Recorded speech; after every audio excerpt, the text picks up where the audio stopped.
जैसा कि last episode में हमने देखा कि जज साहब अपना फाइनल फैसला सुनाने ही वाले थे कि तभी एल्डर यन हाई खड़े होते हैं और कहते हैं कि मैं कुछ कहना चाहता हूं। अब एल्डर यन हाई कहते हैं कि मैं इससे पहले कि एल्डर यन हाई अपनी बात को पूरा कर पाते तभी सुप्रीम कोर्ट का डोर ओपन होता है और लीडर होंग और वॉरियर ली शेन वहां पर आ जाते हैं, जिन्हें देखकर सुप्रीम कोर्ट में बैठे सभी लोग बहुत ही ज्यादा हैरान हो जाते हैं। और जैसे ही एल्डर यन हाई उन दोनों को देखते हैं तो वो भी बहुत ही ज्यादा शॉक हो जाते हैं और उनकी आंखें भी फटी की फटी ही रह जाती हैं। अब जैसे ही फैंग उन्हें देखता है तो वो भी काफी हैरान होता है और कहता है हाल मास्टर और ली शेन।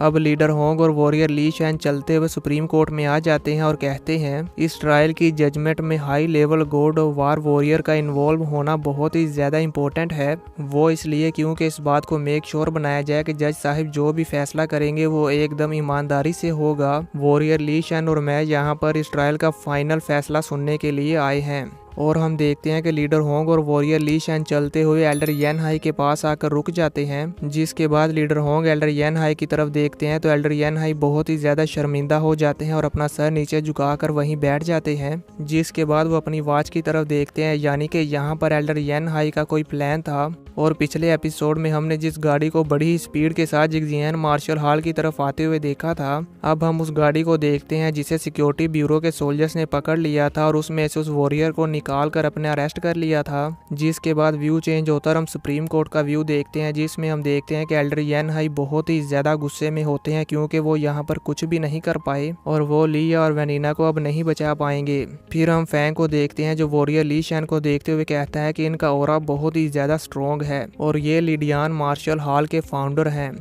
और इसी के साथ साथ ये हमारे हॉल मास्टर के बाद इस वर्ल्ड के सेकंड स्ट्रॉन्गेस्ट प्रैक्टिशनर हैं, यानी कि ये भी बहुत ही ज़्यादा पावरफुल हैं। और दोस्तों मैं आपको बता दूं कि ये वॉरियर ली शेन वही हैं जिसके बारे में क्रिस्टल मैन ने फैंग को बताया था कि वो भी लीडर होंग के जितने ही पावरफुल हैं, लेकिन क्योंकि इनके पास अपनी डोमेन नहीं है इसलिए ये लीडर होंग को नहीं हरा सकते। अब हम लिया और वेनिना को देखते हैं जो लीडर होंग को देखकर बहुत ही ज़्यादा परेशान हो गए थे और अब ये दोनों भी अपने बच जाने की उम्मीद हार चुके हैं क्योंकि इन्होंने एल्डर यन हाई के साथ मिलकर जो प्लान बनाया था वो प्लान अब कामयाब नहीं हो पाया और इसीलिए ये भी समझ जाते हैं कि अब हमारा जिंदा बच पाना बहुत ही ज़्यादा मुश्किल है। जिसके बाद हम जज साहब को देखते हैं जो कि अपना फैसला सुनाते हुए कहते हैं इस सारे ट्रायल और गवाहों और सबूतों को देखने के बाद मैं इस फैसले पर पहुंचा हूं कि इन दोनों लिया और वेनिना ने बहुत सारे सोल्जर्स को जानबूझकर किल किया और साथ ही साथ अपने खुद के 2 गॉड ऑफ वार वॉरियर्स को भी किल किया जो कि इनके रिलेटिव्स थे और इस वजह से इन्होंने वॉरियर प्रोटेक्शन एक्ट के अकॉर्डिंग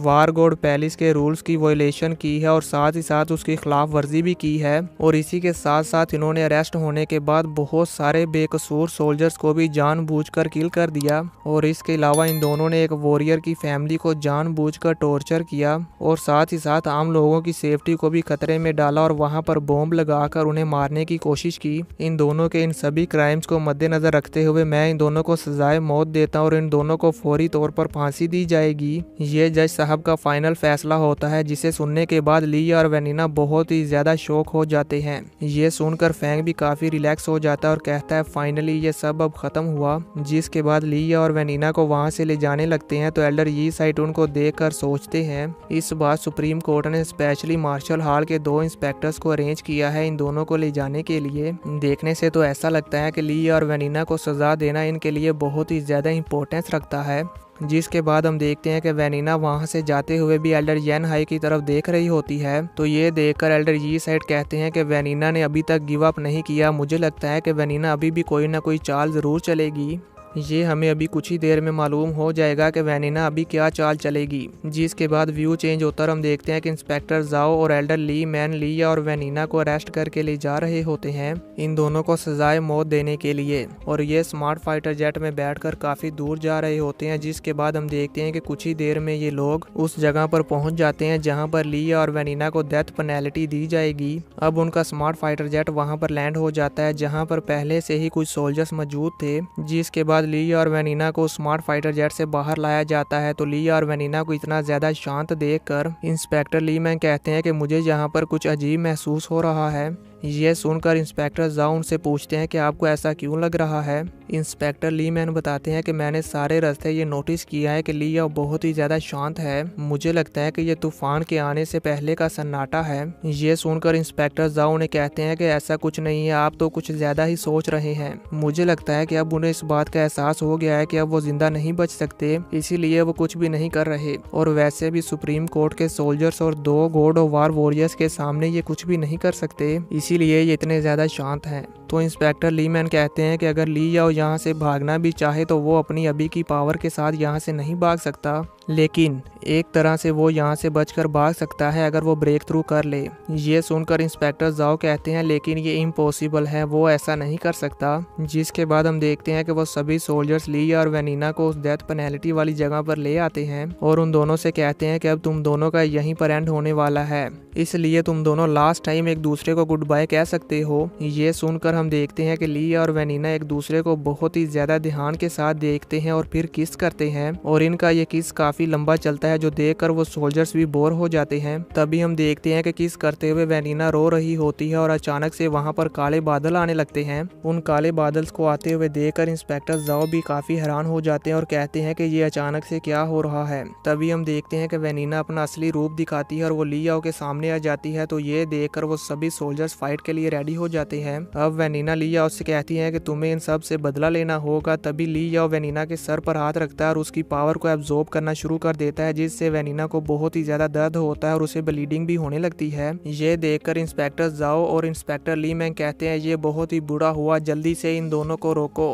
और वो भागकर ली और वेनिना को रोकने के लिए जाते हैं, पर वहां पर ली और वेनिना ने प्रोटेक्शन शील्ड बना ली थी, जिस वजह से इंस्पेक्टर ली मैंग और इंस्पेक्टर जाओ उनको रोकने के लिए नहीं जा पाते। तभी हम देखते हैं कि वेनिना ये सब जो भी कर रही है वो जानबूझकर कर रही है और वो ली याओ से कहती है कुछ भी हो जाए तुम्हें हमारे लिए इनसे बदला लेना ही होगा। और यहाँ पर ली याओ को भी बहुत ही ज्यादा दर्द हो रहा होता है और वो भी जोर जोर से चीख रहा होता है। वेनिना की आंखों से भी ब्लड आ रहा होता है, पर वेनिना फिर भी नहीं रुकती और वो अपनी सारी पावर ली याओ को ट्रांसफर कर देती है। वहीं दूसरी तरफ सभी सोल्जर्स उन पर फायरिंग कर रहे थे, पर ली और वेनिना पर उस फायरिंग का कुछ असर नहीं होता क्योंकि उन्होंने अपने आसपास प्रोटेक्शन शील्ड बना ली है। इंस्पेक्टर जाओ और इंस्पेक्टर ली मैंग को शील्ड को तोड़ते हुए देखकर वेनिना अपने सीक्रेट वेपन को यूज करती है और हम देखते हैं कि वेनिना का ये छोटा सा वेपन नैनो टेक्नोलॉजी से बना होता है और जैसे ही इंस्पेक्टर जाओ और इंस्पेक्टर ली मैन की तरफ आता है तो ये बहुत सारे छोटे छोटे हिस्सों में डिवाइड हो जाता है और बहुत सारी छोटी छोटी नीडल्स बना लेता है और इंस्पेक्टर जाओ और इंस्पेक्टर ली मैंग पर अटैक कर देता है।